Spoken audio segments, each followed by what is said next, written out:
Hi everyone, welcome back to Scraping the Plate. And we're going to do something real quick tonight during this gear test to get ready for the fall. We're going to do some traditional Italian food. And it's really good for the winter. It's a hearty meal. You do those pastas, those starches, with a little bit of those meatballs. And it's something that you could freeze and have later if you want to. Because it's so fresh, it really retains its flavor. I like to eat mine as soon as I get it. Let me tell you some of the basic ingredients to it. So for the meatballs, you always want to have a couple of different types of meats, whether it be a veal, a sausage, a hamburger, and I prefer the Perino sausage there, the hot ones. Give it a little bit more robust of a flavor. The basic ingredients for a meatball, very, very simple. And that's the thing, sometimes people try to get elaborate. Hey, I'm going to change it, I got my own thing. Keep it simple. Always fresh. If you can get it, parsley, number one ingredient. We've got a little bit of pepper. We have a little bit of salt. And onions. Make sure you cut these up pretty good because you don't want to bite into that meatball and have that big raw onion in there. And sometimes people even saute these first before they even mix them, just so they don't run into that. You want to have a little bit of breadcrumb. And the breadcrumb, which I found from this restaurant on the South Shore, which I absolutely love. It's on 53, Tutorials and Pietro. It is unbelievable. And they had mentioned using and making your own breadcrumbs is so important to absorbing some of that flavor. So I'm going to try that tonight. We made our own breadcrumbs. We got them right here in a food processor. Very easy to make. You don't have to buy a big jar of them. And to add that seasoning, again, we already have that on the other side. The fresh onions. We also have a fresh garlic. Again, go with the fresh garlic. Then we do want to mince that up for you. And another thing too is the Parmesan cheese. Not the shaker cheese, not the stuff you find. You can use that on your pasta. Like I use it on my pasta when I make like ravioli or just butter and stuff. It's really cool. It brings me back to my childhood. But if you can get a good Parmesan at the store, it's roughly around like $6.99 for a little small wedge if you can get them on sale. And then if you want really good Parmesan cheese, you'll see the big wheels that they have that's aged. The Parmesan looks a little bit different. It's like this, but it has more aging going on throughout the Parmesan. It has a little bit more of a, more like that dirty sneaker like smell. Yeah, that's what I'm talking about. Like it's cheese that's been sitting around for like a year or so, and it's got like white splotches in it. That's the really, really good Parmesan cheese. So if you can get that and get it from the block where it's really like hard and aged, that's something you usually have the biggest scent, but also has the best taste. So parsley, onion, Parmesan, garlic, black pepper, salt, Italian breadcrumbs, a mixture of the meats, and then just a regular pasta. A lot of people don't, make their own pasta. When we do our episode, we will make real pasta. But it comes in different shapes and sizes. We're just using a regular spaghetti tonight. And about the show, what we're trying to do is make stuff at home, maybe for your meal prep. It's a cold winter day. Heat up the kitchen, heat up the house, and make yourself some great food. So that's what we're looking at today. Meatballs, one of my favorites. And again, practice gear test right now. We're getting ready to roll soon. And I also want to make sure that we're on top. So let's get it going. We're just going to go over what it takes to make a fresh Italian meatball. The basic ingredients, parsley, garlic, definitely a good Parmesan in the block sense, salt, pepper, onions, breadcrumbs, and what I learned from this restaurant, Social Tutorials and Pietro, was fresh breadcrumbs make all the difference. So if you have like a focaccia bread or something that's very airy, put that in a mixer, grind that stuff down and make yourself some nice fresh breadcrumbs. Very, very important. And also the eggs for a binder, so you want something to pull all that stuff together. And the choices of your meats, I've got a burger, but I've also got a sausage. And I like the Perino sausage, the hot ones. They add a little bit more flavor, a little bit more robustness to the meatball. All this stuff mixed together, what we want to do then is to braise that meatball. So do not put it in the sauce because you don't want to boil it. It comes out horrible. You want to braise it in the pan first and then add it to the sauce. And what that does, that pulls the flavor out of it and flavors your sauce for like 20 minutes. But if you do it the other way around, it boils it, and that's not the way you want your meatball to be. Also, when you're rolling your meatballs, you want to roll them between your palms And you want to do it real slow. You want to add a little love. You don't want to mash them up. You don't want to be angry when you're making them. You want to make them nice and lightly without compressing them too much. And if you think they fall apart too much in the pan, you can actually put them in the refrigerator overnight and then just let them, you know, get that round shape. But I like to just stay right on top of the braising, get in there and flip them around and wash them, because you don't want to burn a side or anything like that. But again, braise them up, put them into the oven, bake them a little bit, or put them right into the sauce and then do a slow cook over a period of time. But you definitely want to braise them first. And then we're just going to add just a basic pasta to it. But the meatball, the Italian meatball in particular, some people just try to screw them up. I don't know how they do it. They try to make it their own special way. It's actually very simple. And the most important thing is the fresh ingredients. And that's what you're going to learn here today. We're going to put all this stuff together. I'm going to show you on the other side, and then we'll see where we go from there. So let's put all this stuff together. Put it in the bowl here. We got a big mixing bowl, and then we're going to go ahead and we're going to just throw that parsley in.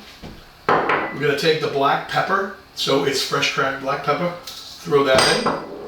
A little bit of salt, and not too much salt. Salt's not that great for you, but you really need it in the food to give it that taste. Or actually, you want to salt your water that's over here when you do your pasta. Make sure you add your salt when the water is boiling, you know, as it's coming up. You don't want to put it in after, because you want to flavor that water, and then take that pasta, then put it in there after that. So again, a little bit of chopped onions, and then the breadcrumbs. And then what you can do as you're mixing all this stuff together and you're getting it all, you know, put together, you can see how it's coming out, the consistency, and then basically based on the consistency, adjust, you know, your breadcrumb. A lot of things you find in a restaurant is they tend to add a lot of breadcrumbs, and the reason why is because it's less meat, so it gives them, you know, more meatballs. But to me, I want a good meaty flavor. Check your ratios, and you should be able to find them, you know, by hand. You know, go in and mix this stuff by hand, and you'll feel the consistency. There's no better way. So you don't mix this with a mixer. You gotta get dirty. You gotta get in there. And the only thing we need now is that fresh Parmesan.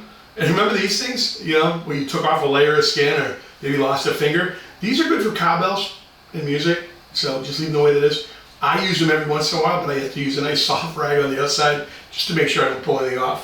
I enjoy one of these. Look at these suckers. These are great. It's like a little wheel. You get these at the restaurants. You take your Parmesan, you stick it in there, and the pressure takes it down, and you add the Parmesan. What's better than that, right? That fresh, sticky Parmesan. So I get a little crazy. I'm not a little bit more than what most people do, you know. I back it up and I go forward, and then a little bit more. But I love Parmesan. Parmesan really brings out that flavor. When you mix it with that parsley, it's got that nice taste to it. Really knocks your socks off. That's when I get this stuff at the restaurant. I'm like, yeah, dude, don't even stop. He's like, you know, just tell me when to stop. And I go, well, I'm not going to tell you when to stop. You better figure that one out, you know. But a nice bit of Parmesan on there. And you'll put it on afterwards too. So let's get that in there. Let's take all of our ingredient, like cutting board, move it over a little bit. Pull it over here. And then, you know, so again, all your ingredients are in there. Everything was measured out. We have in the cups beforehand. We'll see we'll go with that. And I have a little bit of like green olive oil there too. So when I braise these things, I want to make sure I put a little oil in the pan just so they don't stick as much. So let's get in there and mix it up. And again, you're checking the consistency as you go along, and you can see where it's at. And I think right now, the way it looks, I think I'm gonna need a little bit more breadcrumb. A little bit too meaty right now. I'm gonna mix that up good. And you can see that, you know, that stuff coming together. You know, you got the sausage in there, you got the hamburger, the garlic, and it's all coming together. Put that in there. Yeah, mix that up good. Take that in there. That egg is working as a good binder. And like I said, I think I'm going to need a little bit more of that breadcrumb in there. contaminate anything. A little breadcrumb, I know how to do it. And then we'll bring it over here. I got my bowl already set up, and I've got my cooking pan already set. Nice big 27. That's how we're gonna cook them. We're gonna add a little bit of oil to that pan, just like that. It's just gonna give us a little bit of a base so it doesn't burn. I'm gonna continue mashing this stuff up here, and I'm gonna start making these meatballs.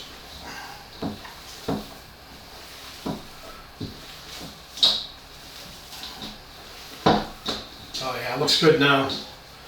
Good consistency.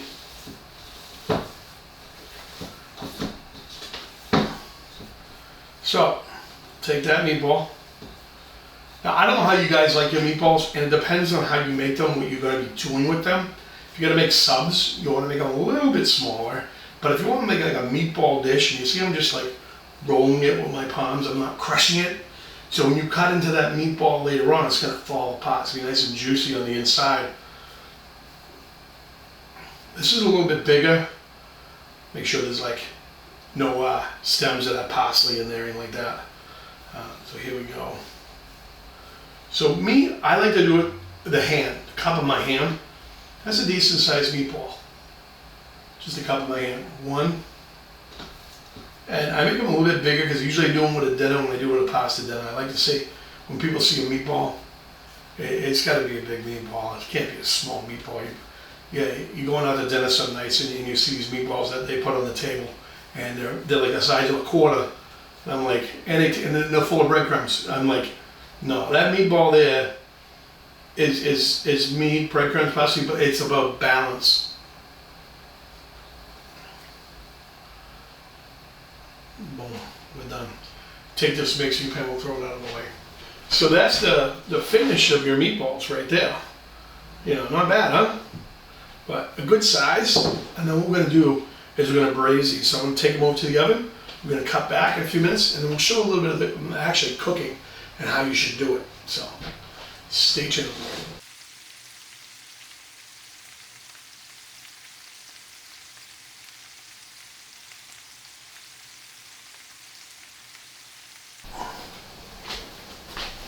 Okay, so we're done with the braising step now. I'm going to show you the tray. So that's what you look like. Again, you don't want to burn them. You just want to sear that outside. What that does is that locks that flavor into the meatball.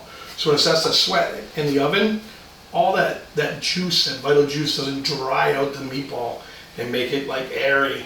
And again, packed nice and tight. You see how they reduced already a little bit. And with the meat, make sure you get the 80% lean, not the real, 82 and 90, because you'll get none of the flavor. You need some of the fat. And don't worry, if it's 80%, you're cooking it off. You're cooking that oil away from there, so you'll lose some of the fats in the content, but you definitely need it for the taste. Now what we're gonna do is we're gonna pop it into the oven, gotta heat it to about 350, and let these things cook a little bit more so they cook through. While this is happening, we start with our tomato sauce, which is you can roast your tomatoes. Actually, what I like is that roasted flavor, so I'll roast my tomatoes in the oven and with a little bit of garlic and a little bit of onion, and I love mushroom, so sometimes I put a little mushroom in there too. But just a basic pasta, we'll get that going right now when we have our meatballs in our final phase of cooking. So let's get the pasta going. Whatever you do, I don't care who you are, never break your pasta. Get a bigger bowl if you need to, never break it. You want to keep those long strings. So we salted our water. We're going to pop it in there, and it's going to, it's going to cook down a little bit in the end, and I can push those down there right into the pan, but don't break them. And then I got a nice bowl for us to start off with. That's about it. I mean, really nothing else. Let's see what it takes for us. Let's have this cooked up and look at presentation and look at flavor. And make sure that our pasta, when we cook it, is al dente, usually 10 to 11 minutes. And you can find that out by taking the pasta out, breaking it for every now and then, and seeing, if you can see that core that's a different color, you'll see where it's actually cooking at. So different pastas, different temperatures, different down kill, but usually about 10 to 11 minutes tops. All right, people, spaghetti and meatballs, let's plate it, and I'll show you exactly what I did on the other side of the process there. make sure our plate's clean, there's nothing in there. These are not restaurant size, these are at-home size. And the ability to cook at home, we have all the time in the world. And you can sit there and make, you know, these dishes at a long period of time. Let me tell you, it's not like being on the line. It's not like being in a restaurant. It's an actual luxury to have time to spend that extra 15 to 20 minutes, because that's the difference between a good meal and a great meal. What I did over here is I already added the tomato sauce to the pasta. You can see that nice and hot, you know, still going in, and I added that in the last few seconds of cooking, so that would pull in that flavor. So here we get a nice little, look at that, huh? Nice and hot and thick, a lot of sauce on there. So I'm going to go ahead and stick that in the middle of the plate. Try not to hit the edges, you know. And depending on how much pasta you like, I like pasta. I get pasta dishes. So about that much for me. Put that top back on there and let that continue to stay warm. And then we're going to get a piece de resistance, the meatballs. So the meatballs, as you can see, nice and hot, steaming. And it's got that sauce in there for that last few minutes. So they went into the stove, and then they came back out and they got sauteed again in the sauce. And I like 2 meatballs for mine. And you can see the size of these. These size are the size you want to go with when you're doing a spaghetti dish. You want to let them know that it's a meatball. And I'll take 2 meatballs.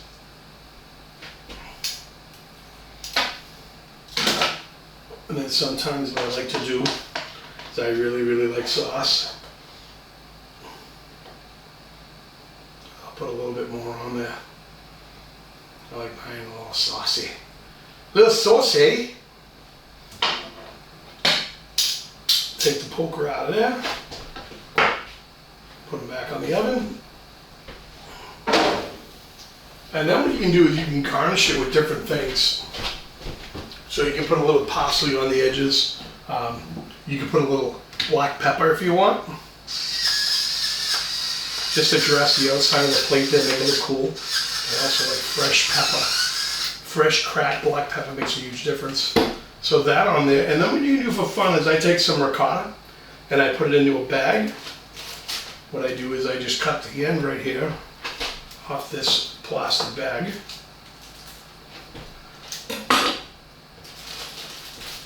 And then take a fresh shot of ricotta, put it right on there. Fresh shot of ricotta on that side, and a little smile. So, there it is.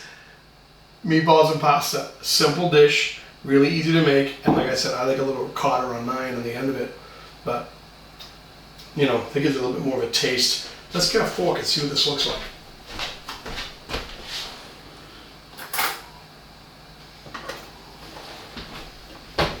So, fork and knife, guys. Take this, cut open our meatball. And again, a great texture. Look at that. Perfectly cooked on the inside.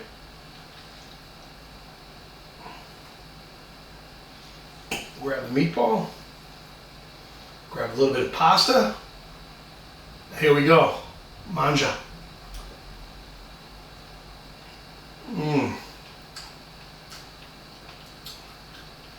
Not bad if I do say so myself. There's nothing like fresh meatballs and pasta.